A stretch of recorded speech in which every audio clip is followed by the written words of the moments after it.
I'm going to start with Cliff Schaffer, the founder of the famous, renowned Schaffer Drug Library that was the first online resource for many of the original important documents about drug prohibition. Cliff. What I want to do is, we're here to build a marijuana legalization initiative. That's the express purpose. So I want to offer a quick 5-minute course in how to build your own marijuana legalization initiative in 6 easy steps. And I think by the time you go through this little procedure, you'll reach some conclusions about what a marijuana legalization initiative should look like. And what I've done is I've gone around to the legalization initiatives that have been offered so far, and I have compiled all the basic elements of what needs to be in a marijuana legalization initiative, and I have compiled all of the options for each of those elements. So you can go step by step and you can say, what are all the available options? Which one's better than another? You can compare them to each other and you can come to some basic conclusions. Now, what are the 6 easy steps? The first is that you have to have an opening statement. You have to have a statement of purpose of what is this initiative about. What exactly are, in 1 or 2 sentences, what are you trying to achieve? The second step is you have to select a regulatory model. Once the initiative passes and you get some kind of laws on the books, what are they going to look like? Are they going to look like something we've already seen, or is it going to be something entirely new? Then you have to address the issue of taxation. What are you going to do about taxes that both produces a respectable amount of revenue to persuade the public, but at the same time is not prohibitive and works for a number of years? The fourth question is, what do you do about the feds? We'll go into that more later. The fifth one is, what do you do about the gap? And the gap is the period of time between the election and the time that the legislature actually institutes some kind of new rules. And during that period of time, there could be no rules at all. So what do you do about that? What do you do before there's actually any new laws passed? And the sixth step is you have to do a little bit of thinking about what I call the additional clauses. These are clauses like a clause that says that state law enforcement cannot cooperate with federal law enforcement. You might have a clause that says there's no infringement on any rights or privileges granted under Prop 215. You're probably going to want a clause defining hemp and hemp as being exempt from marijuana legislation. You may want to have an amnesty clause, and that is to say that any past convictions for marijuana offenses are now null and void. And I've also seen a no advertising clause, where they would restrict advertising on marijuana. So let's go to the first one, the opening statement. As far as the opening statement goes, I've seen 2 major ideas offered. The first would simply be a statement that you're repealing all the criminal laws on marijuana. The second is a statement to establish a well-regulated medical marijuana distribution system. From the informal surveys I've done, by far the most popular opening statement seems to be something to the effect of we are repealing all the criminal laws on marijuana. Next, we have to select a regulatory model. What are the choices? First choice is like alcohol. Second choice is like tobacco. The third choice is like herbs. Fourth choice is like tomatoes. The fifth choice is no laws at all. The sixth choice is no laws right now, let the legislature make them up. And the seventh choice is some new regulatory model that you will make up and describe in its entirety. Well, if you make up, going through them very quickly, if you make up a regulatory model of your own that nobody's ever seen before, then you face some really big hurdles. One is that you have to get all the details right. And the second major hurdle is that you have to convince everybody that you got all the details right, knowing that every detail will be an open target for the opposition. The next one is you can say no laws right now, let the legislature make them up.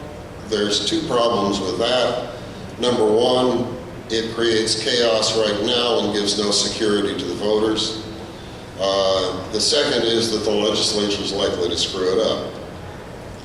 Now, options 3, 4, and 5, herbs, tomatoes, and no laws at all, they all suffer from one major drawback, and that is that, oh, I'm running out of time here, that there is no age limit. And the public is not likely to accept a new system of regulation that allows kids to get it freely. That leaves alcohol and tobacco. Of the two, alcohol is the most widely understood and the most commonly referenced with respect to next plans for marijuana. So alcohol seems to be the obvious regulatory model. The next is what to do about taxes. Now, there's a number of possible formulas. You could have a formula that equates marijuana ounces to alcohol gallons. You could have a formula that depends on potency and weight. You could have it like tobacco, a flat amount per pack of cigarettes. You could have a flat amount per ounce. You could have a percentage of sales price. You could say no taxes right now, let the legislature make them up, or you could say taxes are forbidden. Very simply, if you evaluate all these tax possibilities, there's really only two that really work long-term economically, and one is to make it a percentage of the sales price with a limit on the maximum amount, and the other is to let the legislature make up a new set of taxes with limits on how much they can tax. Then what do you do about the feds? You can pass a law and hope they don't do anything.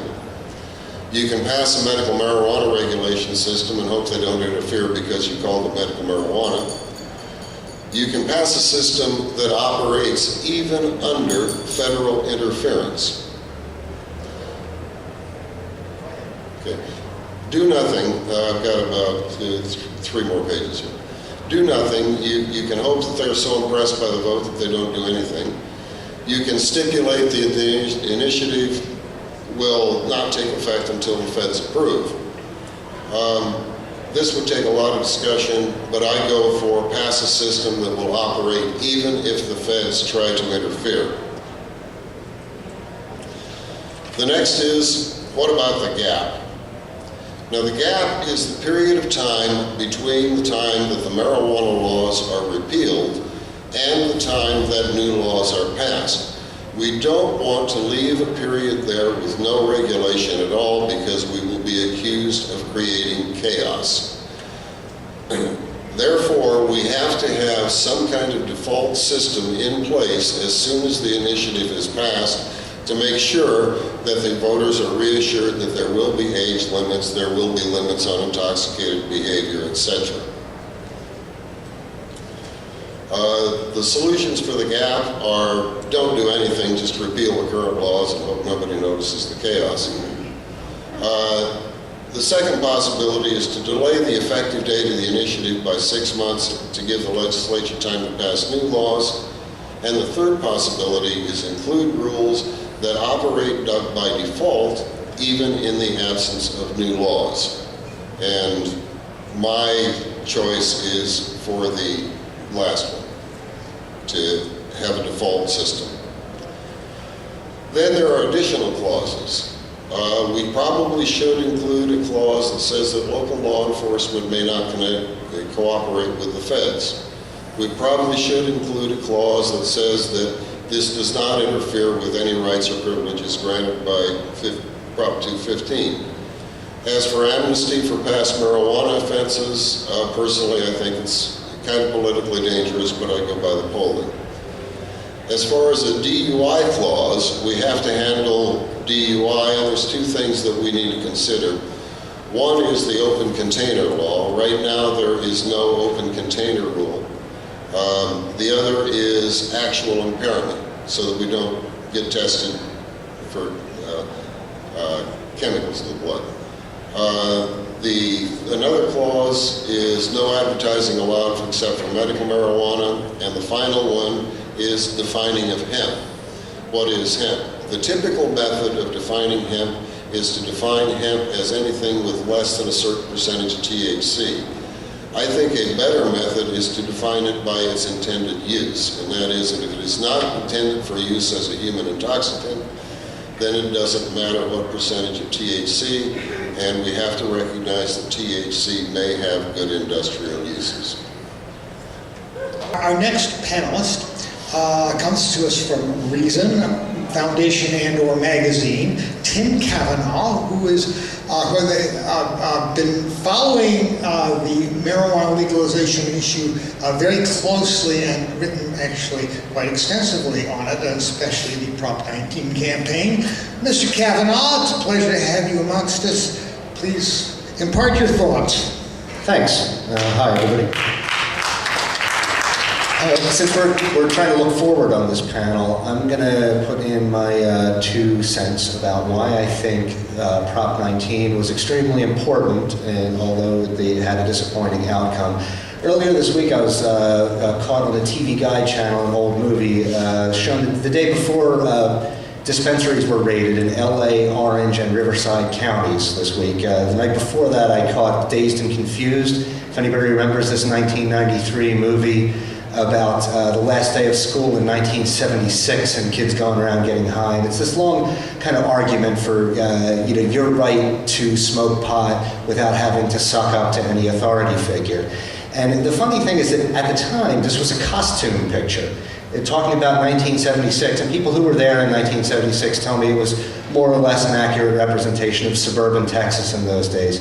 Also in the 70s, in 1972, out here, Prop 19, the original Prop 19, which was a decriminalization effort, got a 33% vote on the ballot. So we're really talking about 4 decades, maybe 5 decades, because I hear people smoke pot in the 60s, and I don't know, that we've been looking at basically normalization of marijuana use. And yet, in 2010, 78,514 people were arrested in California for marijuana charges.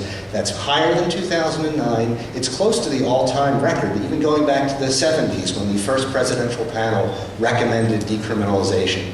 So I'm going to make maybe a controversial point here, but I think the failure of 19, the close failure of 19, is actually more important than the success of 215.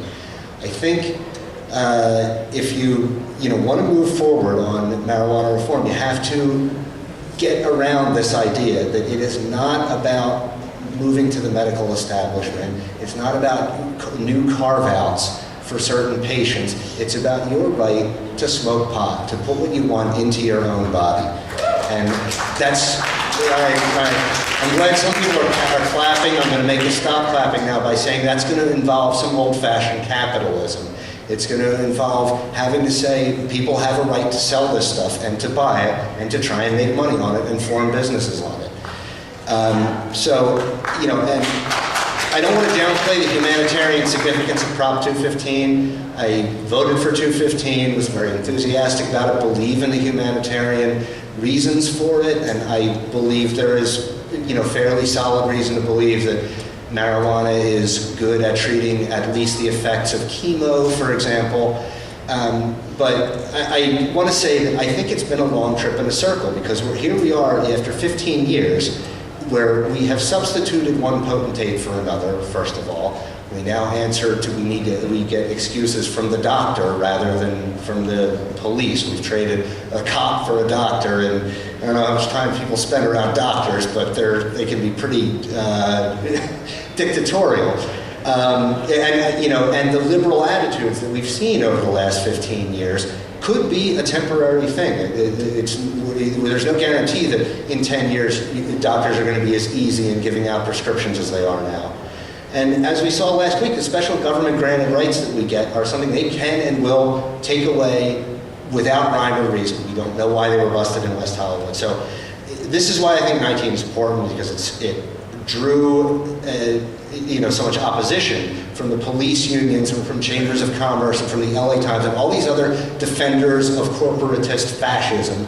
The reason they were so against it is because it is about something that seems weird, it seems new, but it's actually pretty old-fashioned in America. The idea that you are a grown-up person endowed by your creator with the rights of life, liberty, and the pursuit of happiness, and one of those is the ability to do what you want with your own body.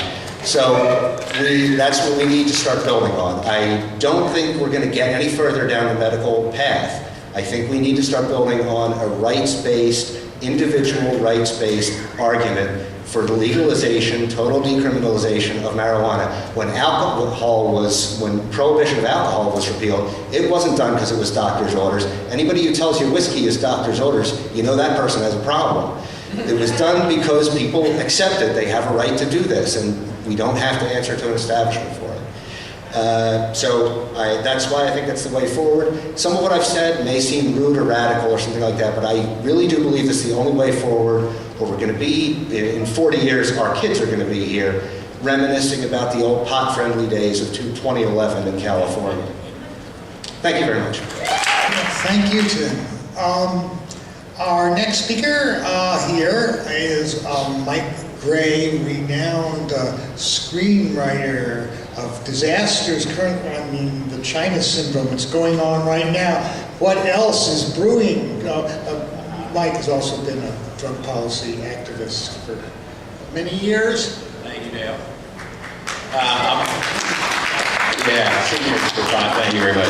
I was smoking in 1963. One of my film editors, I was criticizing his work because he was cutting it too quickly. And he said, "Shut up and smoke this." And that was all I needed. All right. Finally got it. Yes, incidentally, I wrote a book, before I wrote Drug Crazy, one of my earlier books is called The Warning, Accident at 3 Mile Island. The publisher just called me yesterday and they plan to reprint it. Things in Japan, I guess, are not looking all that good. But I just wanted to insert quickly a word here. There was an interesting discussion between Bill Zimmerman and Bill Panzer. Bill Zimmerman talking about the need to appeal to the voters, older voters that, mom, soccer mom, whatever. But he makes a very good point. And Bill Panzer's position is we gotta push through everything right now. We need to, we're probably going to win this in 2011 because we made such tremendous advances with Proposition 19, and I agree with that. But I'm going to back off just a little bit from Bill Panzer in the direction of Bill Zimmerman. Politics is the art of the possible. And the one sure way to cause grief for yourself on election day is to write the perfect bill, the perfect initiative. Because what we agree is the perfect initiative is not going to mesh with a lot of people whose votes we desperately need in order to pass this thing. As an example, when they passed Social Security in 1933, it did not include blacks. They were not part of the deal. And if you stop and think about it, in 1933, in that racist environment, if blacks had been included, we probably wouldn't have Social Security today, which incidentally I depend on. And the other thing is, going back even further, the Constitution permitted slavery, okay? If they had not permitted slavery, we would not have the Constitution. It's that simple. So what you have to do is figure the best deal that you can put together that will advance our cause to the maximum limit, and then you pass that by appealing to the broadest possible collection of voters you can. And then after it's passed, you begin amending it. One of the criticisms of Prop 19 was 21 was the age limit, it should have been 18, and other people were saying it should be 16, and other people were saying it shouldn't be any age limit, it's good for kids, okay? Well, that's a surefire loser in a huge segment of the electorate, and I was really sorry to see all of the infighting, although I want to congratulate Richard Lee. I was asked to ask him by some people in the movement to back off and not get involved in Proposition 19, and I talked to him about it for about 3 minutes, and finally I realized he knew exactly what he was doing. He's moving the ball on down the field, and he almost got to the goal. So,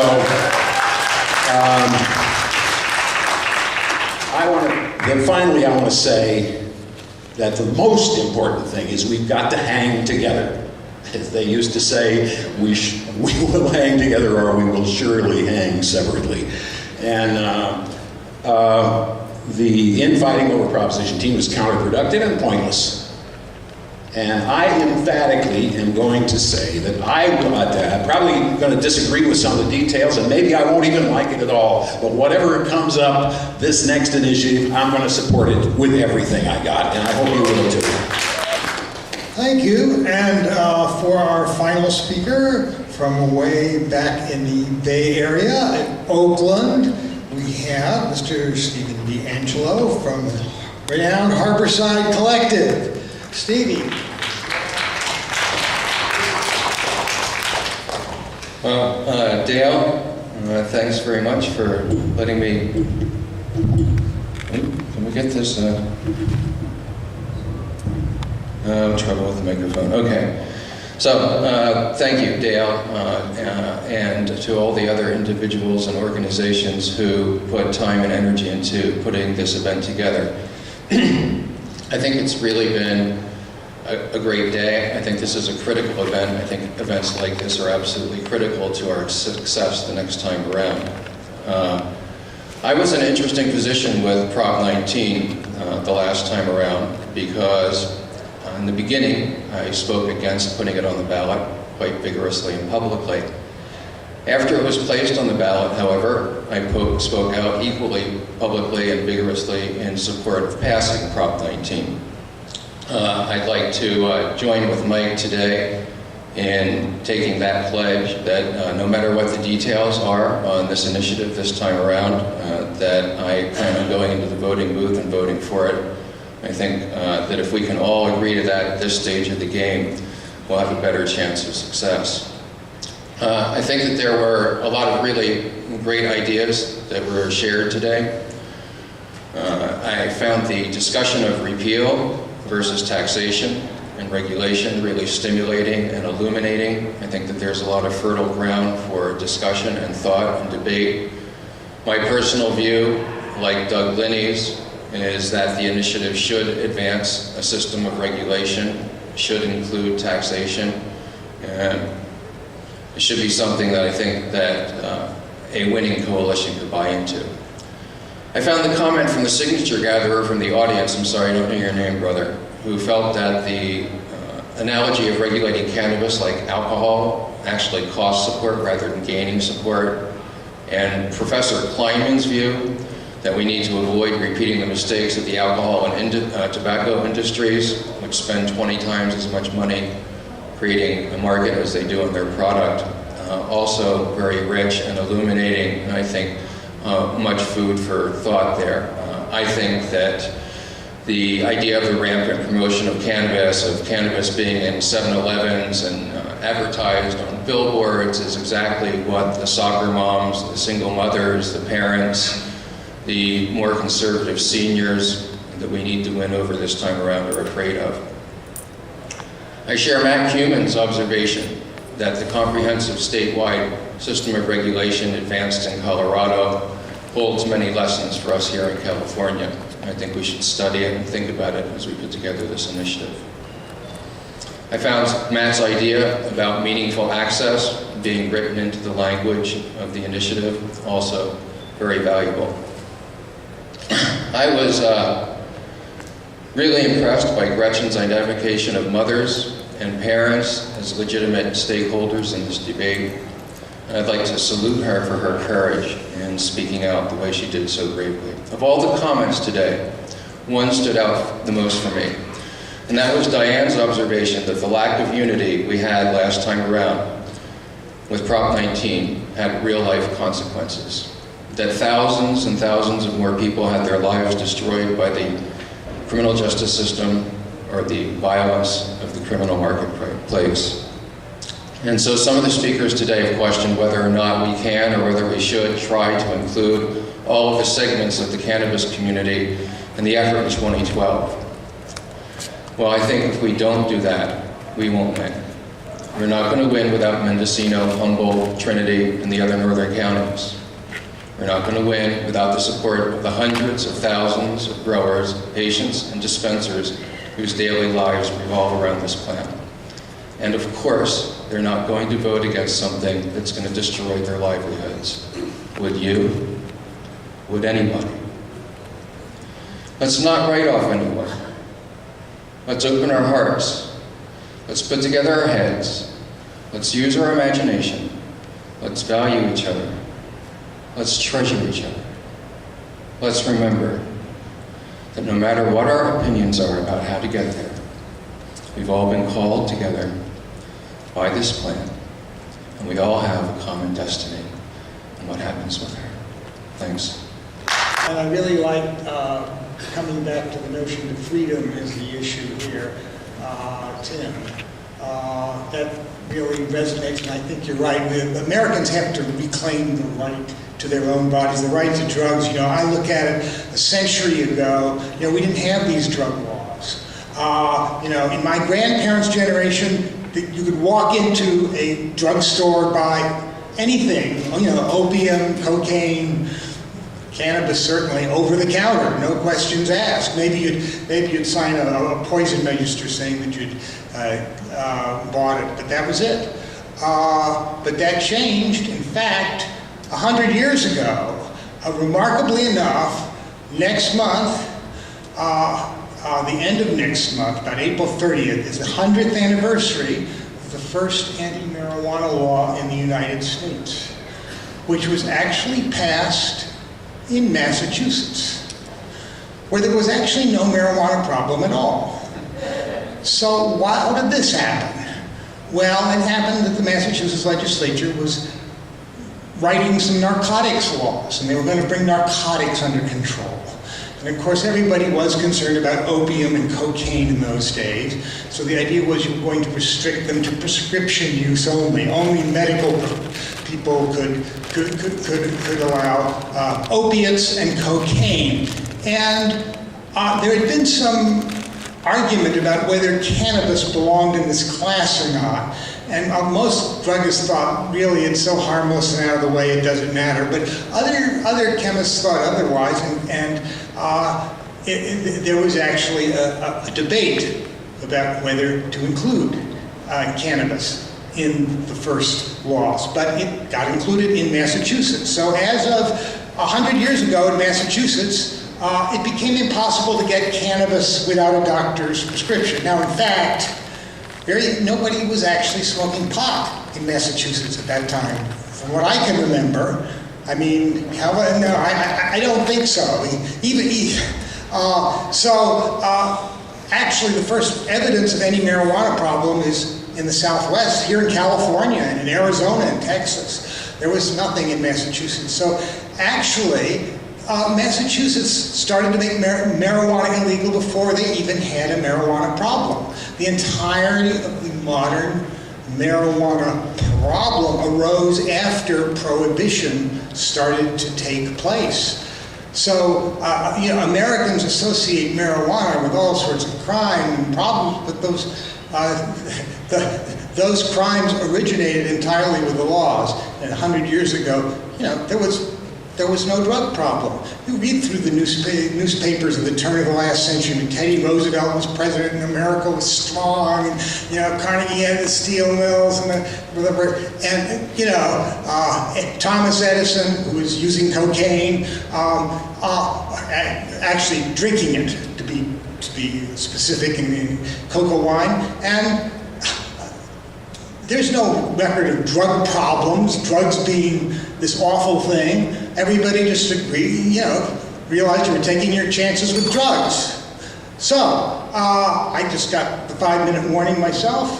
So, I'm still processing the that's drink all cocaine. right. thing. But I'm okay. Oh, I was waiting. I was actually trying to stir up somebody to interrupt me. Okay, so we've got somebody. Good. Let's do it. Yeah, looks like there's two of us. 100 years now of this tie, that's enough. A century of failed drug policy. Let's get rid of it. So I'm Chris Conrad, and so my question would be to Mike Gray, which goes basically like this. The people I know who've gone through radiation therapy for cancer treatment have said that marijuana really helps with the symptoms of radiation poisoning. After the nuclear accident in Chernobyl, the Russians began planting hemp around the area to extract radioactive material out of the soil, which then they're using that hemp to make ethanol fuel. And I don't know what they're doing with the fiber, which still has radiation in it or whatever. But so my question is when are we going to hear the author of the China Syndrome out there talking to the people of Japan and the rest of the world about that this could be the only hope that Japan has for the next generations to come, is to get out there and start growing hemp and start using medical marijuana for the people who are going to have the toxic or effects of radiation. So Mike, when's this happening? I'm glad you reminded me. I'm going to be on Fox News next week.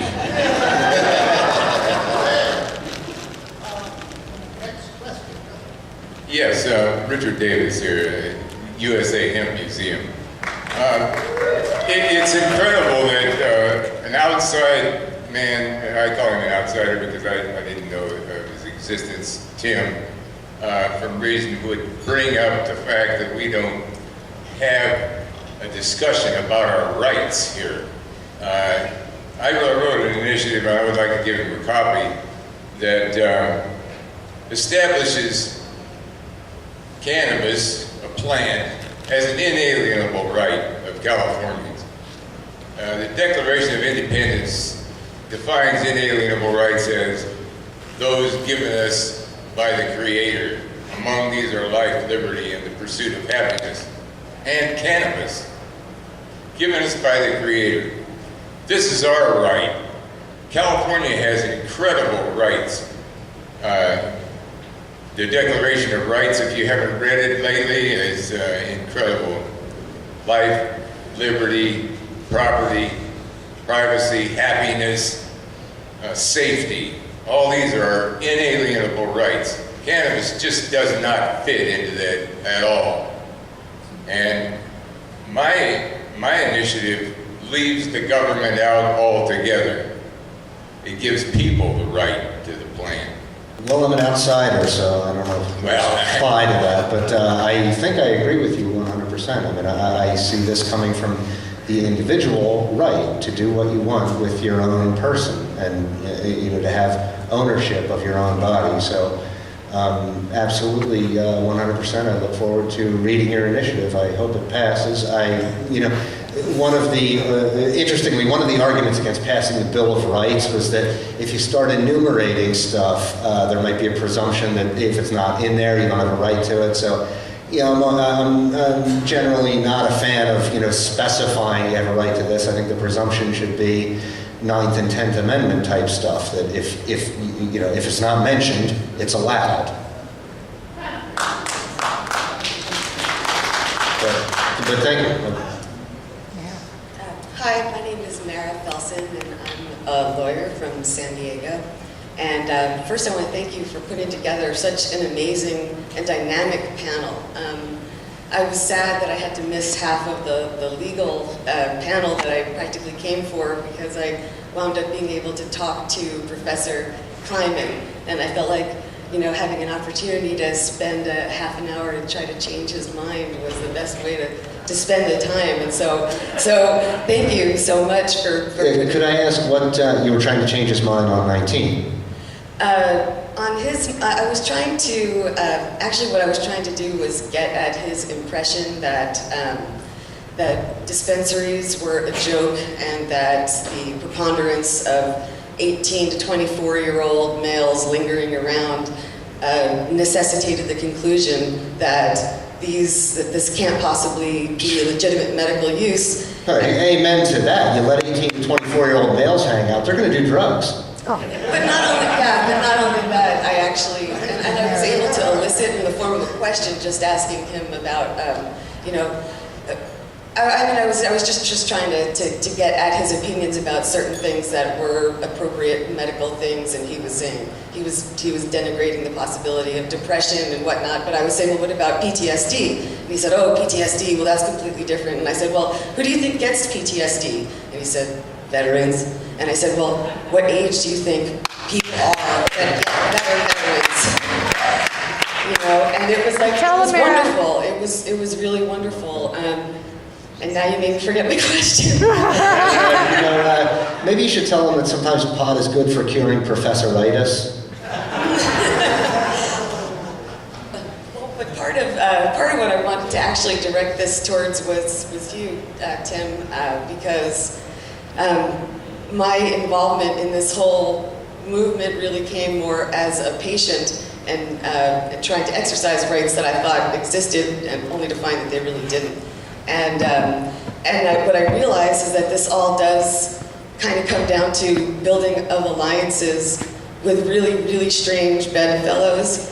And I guess I was probably somewhat hostile to the Second Amendment, maybe before any of this, until I realized that each amendment is really, really important, and they're trying to take away our rights by, actually they're trying to use the Second Amendment as a wedge, I think, and to charge cases as much as they can just by using, any weapon stuff. So it seems like every group preaches to their own choir, and but Reason, they have a very wide, very weird choir. Right, but it seems like they have a weird choir that if we were somehow able to harness them on this issue and to somehow, I know it all comes down to campaign financing, and that this is what politicians have to vote this way because they take money from law enforcement lobbies and the drug companies, and I don't know how to change that, and maybe you guys can tell me how. It's funny that you're talking about the Second Amendment, because one of the things that the lapdog media love to talk about whenever there's a bust at a dispensary, it's marijuana, money, and firearms were found there. It sounds like an American home to me.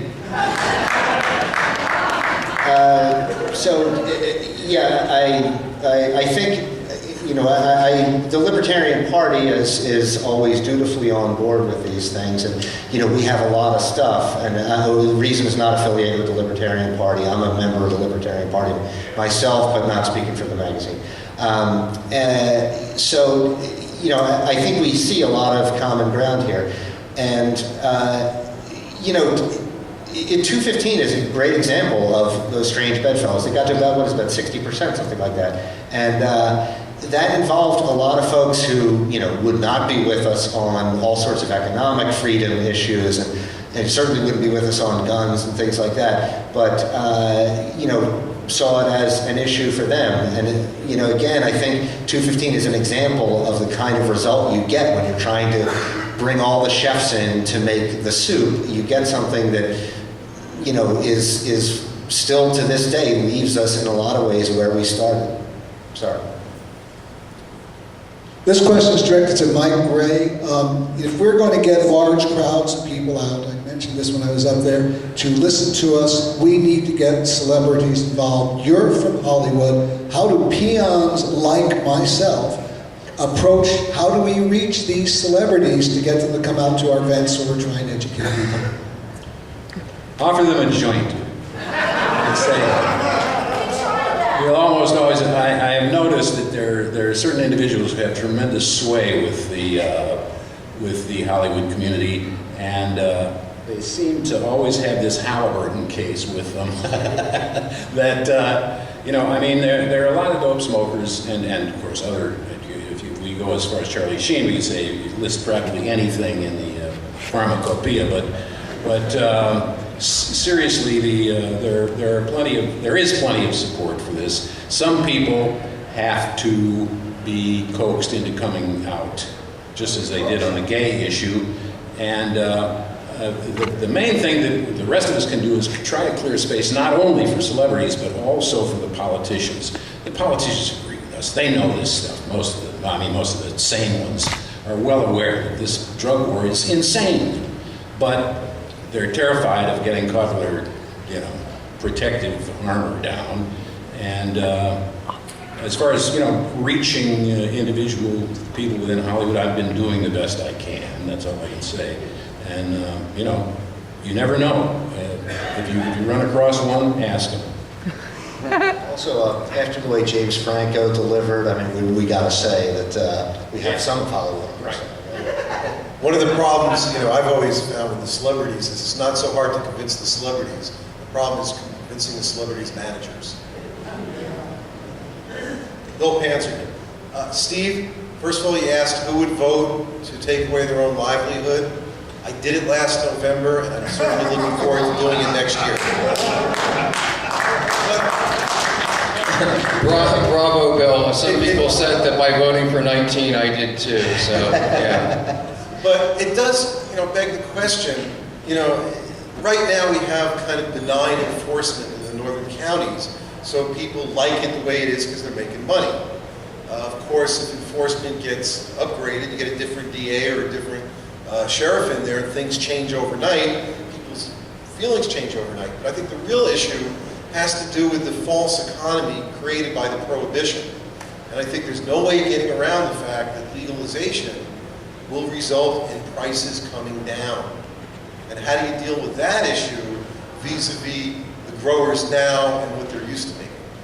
If you guys can talk to that one. Oh yeah, no doubt, you're right. As legalization comes, there is going to be a shakeout in the cultivation community. There's going to be some growers who are capable and willing and want to buy into a new paradigm of legal production, of safe production, of lower cost cannabis, and they're going to be able to thrive in the new environment. There's going to be other growers who are used to the rock star lifestyle, making tons of money, being an outlaw. They're going to be colorful characters of the past. It's the way it is. So that's why I think that however, what we don't do is set up a regulatory scheme that wholesale puts these people out of business. Because they're good people. For the most part, they're decent and courageous people who have spent a long time learning how to grow really good cannabis and provide it to the rest of people who want it. And we should have the imagination to create a regulatory scheme that is going to make room for those of them who will buy into it. And I think that there's plenty of them who will. Some won't. Yeah, there's a possibility, Cliff, I would ask, especially to you, Yeah. of a regulatory scheme that almost like a two-level scheme that recognizes the difference between the mom and pop operation versus the big commercial operation and regulates them differently so that there is a place for the mom and pop grower, basically. Well, to answer a couple questions here, I would relate some of this to alcohol prohibition when there were entire neighborhoods going in together to jointly produce alcohol for the common good, both drinking and as well as selling for income. And they go where they have to go. I think under any regulation scheme, there's going to have to be a cost of going into and maintaining the business. The alcohol model provides various levels of license fees according to the population which you serve, the population in your area. So if we emulated some of the alcohol model, we might have a system there that would preserve both the big people and the little people. But the way I see this going is very much like the wine industry. I think the difference between, people buy, if you go into the dispensaries, it's very clear that people buy marijuana the same way they buy wine. They're looking for different flavors, they're looking for the bouquet, they're looking for, something special. And there's one major difference with marijuana that you don't find with wine, and that is that with marijuana, freshness counts. If you want the finest wine, where do you go? You go drive through the small wineries in the Napa Valley, and I think it's going to be the same way with marijuana. If you really want the best stuff and you want the best variety, then you're, probably going to go buy the little, what would otherwise be fruit stands along Highway 99. So what's going to be the $2 chuck of legal That's going to be Mexican import weed. Oh, drug cartel. You know, I think we have to look at this in a long-term sense and see that I think this is going to go just exactly like the beer or wine industry. And the beer industry is a $100 billion industry. And I also think that California is going to dominate that market. You know, answer one question. Where's the best place in the world to grow anything? California. All right, it's in the Central Valley of California. Those farmers are going to dominate that market. And, you know, we ought to accept reality with that. I think that's how it's going to go. You know, I don't think that government should be selecting any particular model here. It's not the place in our system of government for government to choose the winners and losers in the economic marketplace. That's what we have a market Banking and for. automaking and airlines. Well, yeah, we don't need to repeat those kinds of mistakes. You know, I know from direct experience, there's many different types of cannabis consumers. There are many consumers, patients, who would prefer to buy factory-produced cannabis made on an assembly line situation at the lowest cost possible with chemical fertilizers and low-skilled growers for a low cost. Lots of patients will make that choice. There's many other patients who are going to choose to purchase cannabis that's grown in a small plot by a master gardener using organic production techniques. And there's going to be things in between. Let the market decide. Let the patients decide. Let the consumers decide, not the government. And just to, one last thing. Amen. Continuing the comparison with the beer and wine industries, I mean, they are a lot better and freer and more open and diverse now than they were even 20 years ago. I mean, you know, it used to be really rare to get anything other than Budweiser and Miller in this country. And wine, you know, I don't need to tell you. You know, and all of that has happened under deregulatory schemes. It was all breaking up all of these little state cartelizations they had worked out, where, you know, what you say is voting against your own livelihood. It's just voting to get rid of a government created cartel or monopoly. Well, we have one problem that I see with removing government control, and that is that a lot of people want it. The moms, you know, the soccer moms, they want to see that there actually are some limits on who can sell this stuff and under what conditions. They want age limits. They want limits on intoxicated conduct. And so you're going to have some government intervention somewhere. You know what? We're in a city where there's a section of this city, not throughout the city, but one section where you're not allowed to open a fast food place. I think local communities will be pretty good at figuring this out for themselves. We need statewide regulation, as many people have, but how are you going to reassure the soccer mom that nobody's going to be selling it in the schoolyards and that the sellers are going to be licensed and follow responsible rules? Soccer moms would vote against it anyway. No, I disagree with that. I live up in Fresno, which, you know, is, well, let me tell you this. They had 4 fireworks displays on the 4th of July, and 3 of them were put on by the Tea Party. Okay, that's what kind of town that is. And I've talked to a lot of them that said, yes, they would have voted for Prop 19 last time. The only problem was it didn't give them the reassurances they wanted. If it had been an alcohol regulatory model, they would have voted for it instantly. That's because they didn't read the proposition. They read the editorial on it in the Sacramento Bee or the LA Times or the Chronicle or any of the other establishment papers here who created that fear for us. That may be true, but that's reality, and you got to go to every soccer mom to read it to them. So you've got to go with something that they don't have to read. Well, but I mean, the mechanism that you're talking about was created in Prop 19. It was specified. It was spelled out that local communities would have the ability to establish whatever regime they wanted for doing this. Yes, and as you said, they didn't read it.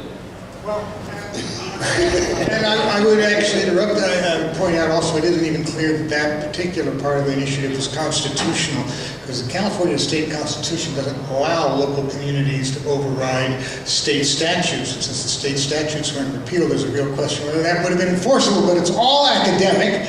And we have some more questions coming up here. I'd like to address an aspect of this conversation that really hasn't come up, and that's the collateral damage a lot of us suffer in this war on drugs. I happen to live in the Bayou and Coachella Valley for about the last 65 years. Over the last 20 years, I've been shot at, knifed twice, stabbed once, mugged, robbed. I've had my truck stolen. Within 300 yards of my home, I've had, in the last 20 years, there have been 6 murdered, 15 injured by gunfire, 4 home invasions, 11 strong-arm robberies, a stabbing. The last 2 times I had to defend myself, I had to fight off a total of 7 people. And it's indicative of this drug war. I wonder if anyone would want to address the collateral damage that's suffered by people. Yeah, I didn't know we were neighbors. Where did you say this was? Indio, California. Indio, okay. I have something, you guys want to take it? Yeah, well, I think that the kind of violence that we are seeing in the streets of the United States, and even more intensely that we're seeing in the streets of Mexico, is one of the very leading reasons that we can advance to people who aren't from within the cannabis community to support some form of legalizing cannabis in this country and in this state. Obviously, if you have legal production and distribution, you take steam out of that illegal market, and that's the way that you address those collateral damages, both here and in Mexico. I was privileged to meet a Colombian Superior Court judge named Gomez Hurtado at a conference, drug policy conference in Baltimore, just when I was starting research for the book Drug Crazy. And the quote stuck in my mind. He said, "The income of the drug lords is now greater than the United States defense budget. With this resource, they can suborn all the institutions of the state. And if the state chooses to resist, they can purchase the firepower to outgun it. We are faced with a return to the Dark Ages." That isn't a definition of what's going on just south of the border. I don't think you'll get a cleaner description than that. And we've got to end this drug war. We absolutely must. And legalization of marijuana in California is a step along that path.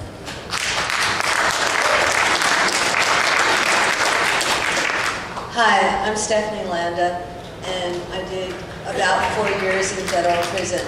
And I would like to take the chaos out so that we can not send our brothers and sisters to prison. So how do we do that? People think that they're really following the law. I thought I was. And how do we know? Well, Stephanie, it's wonderful to see you out and free.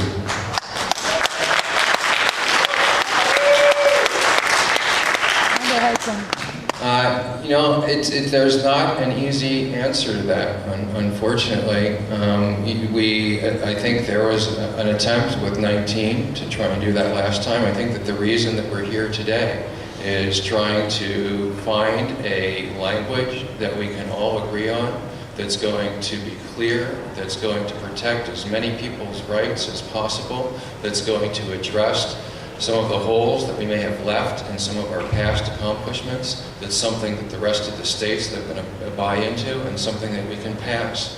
And we just have to keep on talking to each other, sharing our experiences, assuming best intentions, and keeping in mind that we have to build a really big tent to win this.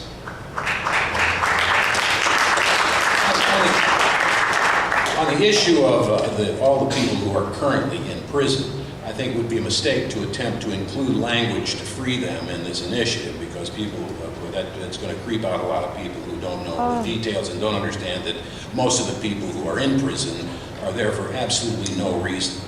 They just happen to be at the wrong place at the wrong time, or they were somebody's girlfriend and had no defense, nobody that they could turn in and stuff like that. But that's what I was talking about when I said we will amend this, whatever it is. Once we clear the space, once California got used to the idea of medical marijuana, once they've got their heads around that, the next step is legalization. Once they get their heads around that legalization is possible and the sky doesn't fall, then we've got to immediately move to get the poor people out of prison. It's been 15 who are in there years. for practically, for outrageous miscarriage of justice.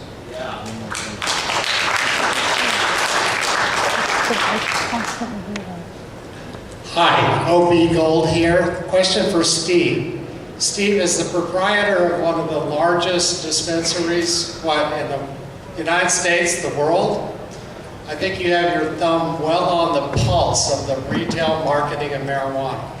Assume a completely efficient system of distributing marijuana. What would you see as the price of marijuana for consumers? I think today it's approximately $50 an eighth, $400 an ounce or so. Well, this is something I've given a lot of thought to. I think that what we can expect to see is a drop in retail prices over the course of the next coming years. We have already seen a pretty dramatic drop in two price areas. One, wholesale prices, and the growers can tell you about this because it's been painful for them. And also in the price of concentrated cannabis concentrates. Our retail price at Harborside of cannabis concentrates has dropped 25% since we first opened, because there have been technological breakthroughs that have allowed the production of more and more efficient cannabis concentrates.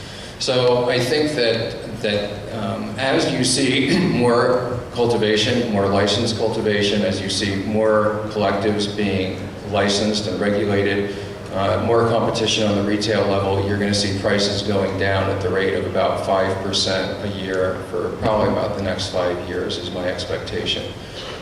You have to keep in mind under the current regime? That's under the current legal regime, going down 5% per year? Yeah, I think that if we just had the current slow progress that we've made with medical cannabis throughout the state, and we continued about that same pace for the next 5 years, we're going to see a drop in retail prices of about 5% per year, for a total drop of about 25%, barring some other dramatic developments. One thing that I think a lot of folks don't quite understand, a lot of people have come to me and said, well, why isn't it getting cheaper? When it was illegal, there was all this risk premium that was contained in the price, because people had to be compensated for taking that risk. And now that it's more legal, why isn't the price coming down?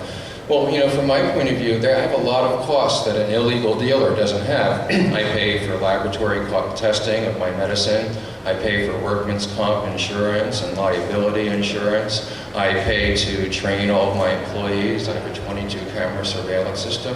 I also give away 1,000 care packages a week to patients who can't afford it. I have a lot of expenses that street dealers, illegal dealers don't have, or unlicensed dealers don't have. Just my tax burden is higher. So it's actually considerably more expensive to retail cannabis legally than it is illegally. Let me throw in an actual historical datum here. The actual price of cannabis, medicinal cannabis, pharmaceutically, in the 1920s, say, was about $2 a pound. Which, I don't know, maybe that's $80 or $100 a pound in today's dollars.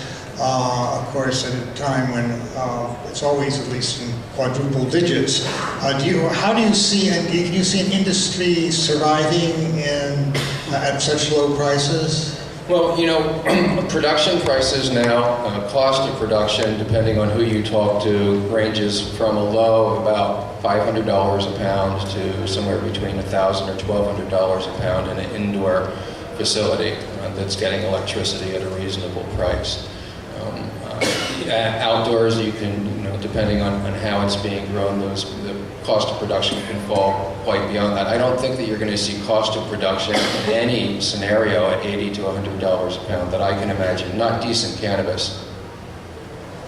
Well, we shall see, perhaps. There was one more question, was there, from the floor? Osh, our timekeeper. Thank you, Osh. Didn't he pace things well? Hey.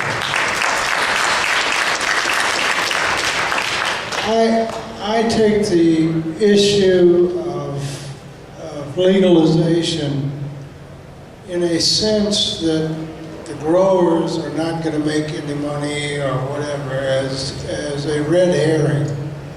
And I'll say this reason why. In California, I've discussed, I can get a number of somewhere around 500,000 people that are the pot market legally. They're the only people that can legally buy the pot. And as one of those qualified patients, I get raped when I go to a club. I mean, I have seen prices 60 a quarter, all the way up to 80 an eighth. And that's just dumb. Sure, the growers are going to bitch if they're not getting that kind of money. But when legalization comes, that 500,000 people that are your eligible pot buyers are going to turn into, in California, I've heard anywhere from 6 million to 20 million. So your customer base is going to exponentially just blow up. So now you're going to have a market to where you're going to have a Budweiser pot. You're going to have Joe Six-Pack that wants pot that'll get him off, but won't nail him to the wall. And as that market plays out, you will always have a medical grade marijuana that is going to cost more. It's going to cost more to produce. It's going to be a patient medicine quality situation. It will be the Dom Perignon of the wine industry, and you will have a market for it, and the growers that are growing that will be compensated. On the other hand, Joe Six-Pack, he's going to look for something cheap. There will be a Budweiser pot, 1,000-acre grow, and they will satisfy that market. So for the resistance to come on legalization from the growers that say, oh God, we're not going to make any money, I think is just a dumbass argument. I agree. Let me clarify. I don't think that it was true that Prop 19 was going to destroy people's livelihoods. That was what the perception was. I wouldn't have voted for Prop 19 if I thought it was going to destroy all of those people's livelihoods as much as I am in favor of cannabis. No, I don't think that was the case, but that was perception. And so that community needs to be reached out to, it needs to be communicated with, we need to hear their concerns, and we need to make sure that both the content and the messaging is sufficient to bring them into the winning coalition. Yeah, I think that we have to recognize that this is a movement that is started out on somebody's living room couch, and now it's going to move to sometime in the future a Budweiser brewery plant. And in that, I think you have to recognize, I see this every day, there are people who know how to do business and there are people who are still kind of stuck on the couch. And when it becomes legal and anybody can go into this on a regular business basis, then you're going to see the same thing that you see in any other industry, and that is that the good business people succeed, and the people who couldn't figure out how to get off their couch have to find some other line of work. The example from the software industry, from the automobile industry, from really every industry you can come up with is that prices can come down on broad-based basis, and people still make a lot of money making the product. Yeah. Yeah, I think no doubt prices are going to come down, even if there's not a change in the laws. Just with the legal change we've created in California already, we have created price drops, and I think we're going to continue to see those price drops. I think they're going to start translating more to the retail level in the course of the next few years. If we see further opening and more legal production of cannabis, the price could drop even more. Like I said, it costs somewhere between $500 and $1,200 a pound to produce cannabis. Well, at Harborside, we pay about $3,400 to $3,600 a pound for that cannabis. So there's obviously a lot of room for it to come down. Well, lower priced cannabis is something to look forward to. Which brings us, I guess, to the end of the conference here. Before I wind up, a couple words of reminder. There is a party coming on right after this.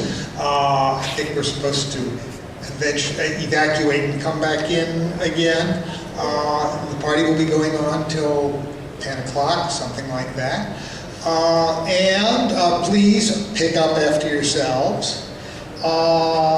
I just actually like to wind up asking the audience a couple questions taken from the questionnaire actually that we circulated earlier, just to get a sense of where we are on this. But I do think, isn't there pretty much a unanimous agreement here that we do want something, an initiative that will legalize adult use, possession, personal cultivation, everything?